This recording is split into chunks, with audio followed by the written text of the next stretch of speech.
They reached the island first, and nothing happened. The flower stood among the rocks, like a challenge. Hundreds of soldiers stepped onto the island. None of them came back. The emperor, old and exhausted, stared at a map no one looked at anymore. "Hana," he said, "you are the last chance." She wasn't a hero, not a warrior. She had nothing, nothing but the earth beneath her feet, and a little faith. Faith that wouldn't break under pressure. She set out immediately. The first days were calm. Forests, rivers, narrow paths. But calm didn't last. Storms threw her small boat. The wind ripped at her clothes.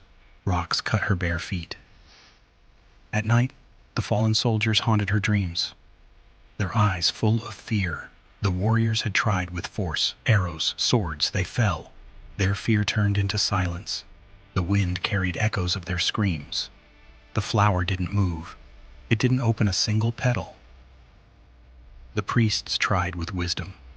Incantations, prayers, secret symbols.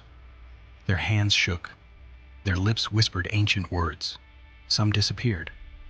The flower remained unmoved, its petals folded in like doors. Doors that only open for those who seek nothing for themselves. The emperor sent more people, more warriors, more scholars, more seekers of glory. Some returned, some did not. Hana remained the only hope, the last chance. The island appeared as a shadow. The air was thick. The rocks glowed in the morning light. The silence was so dense, every step sounded like a gunshot. She stepped onto the shore. Her first steps, cautious. Every sound echoed across the empty cliffs. Hana saw the remains of those who tried before, helmets covered in dust, swords darkened by time. But the flower remained alive, tall, golden, petals glowing from within. Hana didn't take it by force. She didn't beg. She didn't try. She stepped closer, bowed slightly, and whispered, "You are beautiful." The flower trembled, not slowly, not gently, but suddenly, like a flash of lightning. Petals unfolded. Light spread across the rocks, the wind, the water. Seeds flew from the island.